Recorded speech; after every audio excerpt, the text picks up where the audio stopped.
À droite, vous pouvez voir deux Saxby. C'est des, comment on appelle ça, des changements de... Comment on peut donner à ça sans appareil Saxby? C'est un truc automatique quoi. Ah, c'est manuel le Saxby. Manuel, mais ça, on peut le talonner par contre. Donc, il se passe tout seul dans un sens. On va entendre claquer d'ailleurs celui-là. Voilà. Et je vais m'arrêter au signal de manœuvre. C'est un des seuls dispositifs à commande d'aiguillage qui permet le talonnage de l'aiguille, si je comprends bien. Ouais. Je vais appeler le PC.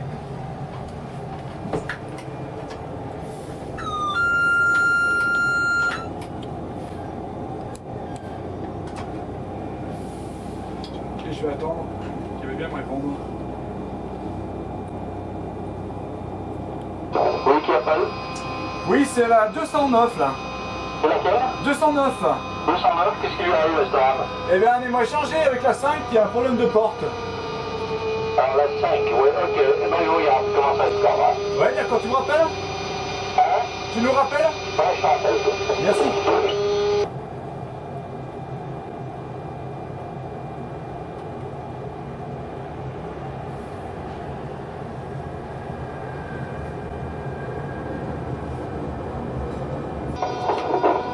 Oui, je t'écoute. Oui, la 209, la 205, c'est celle qui vient de partir de cuire, là. C'est Charlie 22, on la changera donc à 1547. Bien reçu. Ok. Eh ben, on attend, reste là. Hein. Tu restes au 18 ou tu préfères aller sur le 24 à l'endroit? Ben écoute, va pour le 24, ça sera aussi bien. Hein. Ouais, ben si tu veux, tu vas sur le 24, tu y vas tout de suite. Hein. Parfait, merci. Ok. D'accord. Allez, c'est parti. Les petits gamins là, ils sont bien gentils, mais.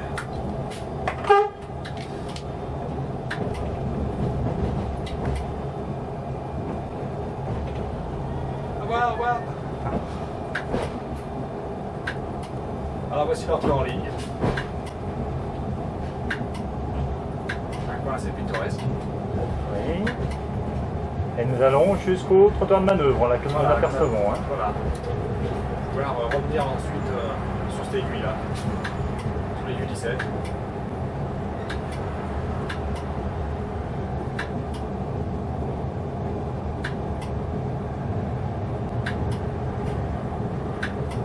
Alors ce trottoir de manœuvre, il a quelque chose de très original. C'est que par très beau temps, nous pouvons voir les Alpes. C'est bête, mais bon, c'est la seule ligne de métro, je crois, en France où on peut voir les Alpes. C'est un petit cachet. Ben, c'est le contraire, c'est très bien. Ah ouais. On se trouve fond là-bas derrière. Et voilà, on change de cabine. Les Alpes-Maritimes.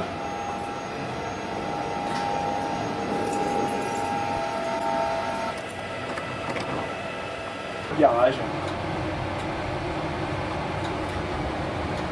D'ailleurs on voit le petit lettre G sur le panneau là. Qui signifie garage.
vieille station de pompe paquet qui a bien changé.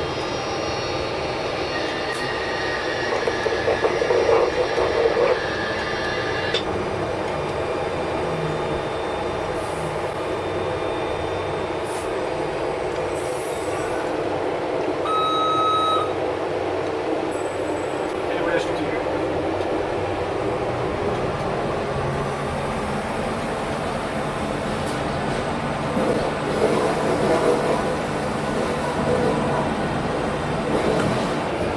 Alors là on a un terminus et il y a un village sur Crémaillère, c'est très spécial, très sophistiqué avec beaucoup de tringleries et avec deux quais, le quai principal où nous allons actuellement et le quai secondaire lorsqu'on a des problèmes. Et c'est à partir de cette station qu'on a la correspondance avec la ligne Or. Absolument.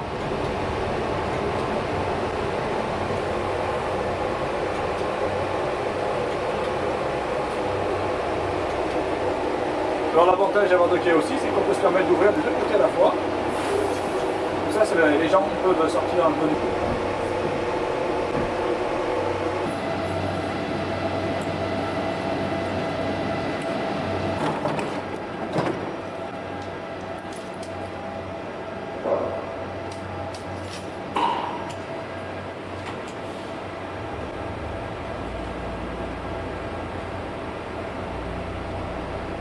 C'est parti sur la voie 1, donc dans l'autre sens.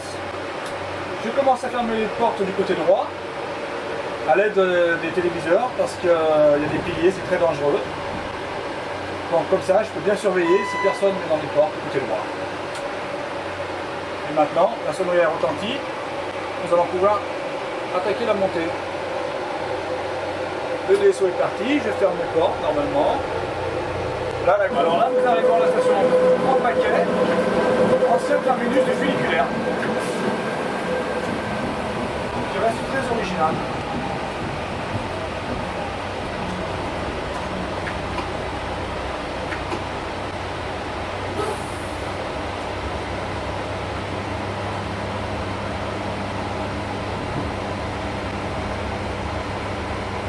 Actuellement, il y a combien de rames en ligne? Là, c'est un horaire vacances, nous avons 3 seulement. Et en temps normal? En temps normal, c'est 3, mais en heure de pointe, c'est 4. Avec une réserve.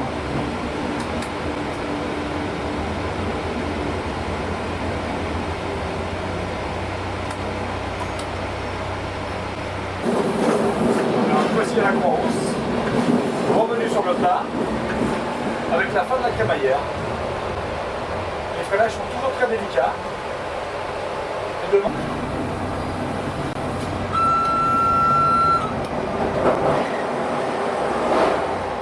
Ici nous avons un essieu moteur de type MCL 80 qui est composé donc de l'essieu par lui-même avec les deux roues plus les boîtes d'essieu. Ici nous avons le réducteur secondaire.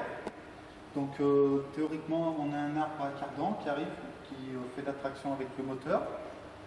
Ici nous avons le tambour de frein à ruban. Donc c'est le freinage essentiel sur le MCL, c'est-à-dire que dans la pente, dans la rampe, on freine avec le frein crémaillère et le frein de secours c'est le frein robinet.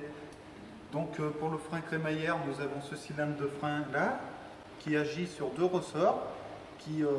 Donc ces deux ressorts freinent ou défreinent les bandes crémaillères. Et ici nous avons le frein robinet, même système, donc ces deux ressorts freinent ou défreinent les bandes du frein robinet. Voilà. Ici nous avons donc la roue dentée, ce qui nous permet d'entraîner la rame soit en pente, soit en rang, qu'on enclenche à Hôtel de Ville en descendant, et puis voilà. Donc ici nous avons l'essieu porteur, comme vous voyez, qui est beaucoup plus dénudé, et relativement simple, donc les roues et les boîtes d'essieu. C'est tout ce qui... Et le châssis du bogie par lui-même, il se trouve où? Donc le châssis du bogie est emmanché dans les boîtes d'essieu, donc il y a deux guides par roue en fait. Quand on pose un châssis bogie, on le pose, on est chacun une roue et on a deux guides sur le châssis qui viennent s'emmancher dans ces boîtes d'essieu. Donc on en a deux ici, deux de l'autre côté et pareil sur l'essieu moteur. Nous en avons deux de chaque côté. Donc ici nous avons le bogie, le châssis du bogie qu'on posera plus tard sur les essieux, équipé de sa traverse danseuse, donc une de chaque côté, de ses freins adhérence, c'est le freinage qu'on a en régime adhérence et qui est actif en dessous de 10 km/h, puisque dès qu'on passe à 15, quand on freine, il y a le freinage électrique avec une assistance adhérence. Et puis donc ici nous avons nos fameux guides qu'on emmanche dans les boîtes d'essieux lorsqu'on pose le châssis sur les essieux. Donc bon, à l'heure actuelle, il manque encore le moteur traction, les réducteurs primaires, puisque le réducteur secondaire fait partie de l'essieu moteur.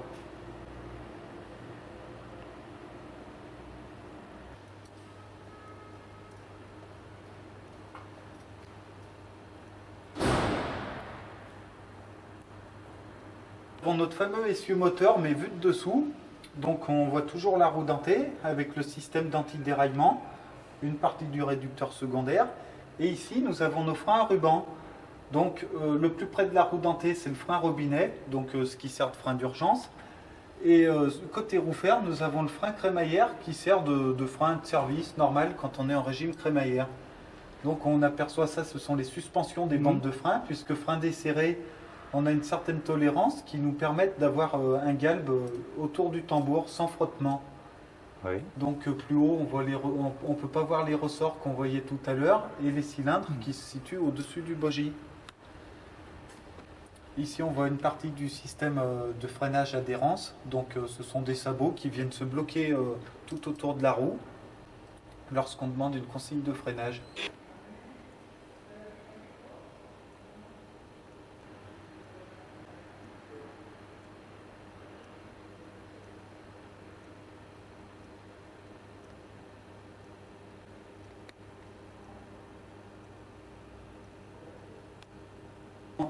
Par les câbles là, qui atterrissent dans le moteur.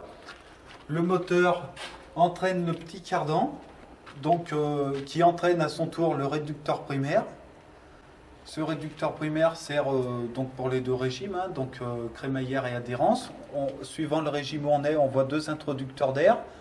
Donc nous avons deux introducteurs d'air, un pour le régime adhérence, l'autre pour le régime crémaillère, suivant le régime où on se trouve en exploitation. Qui initialise le réducteur primaire si on veut. Ensuite, à la sortie du réducteur primaire, nous avons un grand cardan qui traverse pratiquement tout le châssis du bogie. Ce grand cardan, lui, entraîne le fameux réducteur secondaire. Et donc ce réducteur secondaire, pareil, il y a une démultiplication à l'intérieur. Et suivant le régime, adhérence ou crémaillère, nous ne tournons pas à la même vitesse. Et tout ce réducteur secondaire entraîne à son tour l'essieu moteur. Ce qui nous fournit la traction. Et donc nous avons un essieu moteur par bogie. Donc ici nous avons deux capteurs. Ces capteurs servent au contrôle de la marche des trains. Donc sur la voie, on a un tapis. Ces capteurs suivent le tapis et ça nous contrôle l'avance des trains en ligne. Ok, d'accord. Ok, ben, ma foi, merci de ces explications. Hein. Eh ben, vous avez été reçu par Frédéric, donc nous sommes à votre service. Merci beaucoup. Il n'y a pas de quoi, on est là pour ça.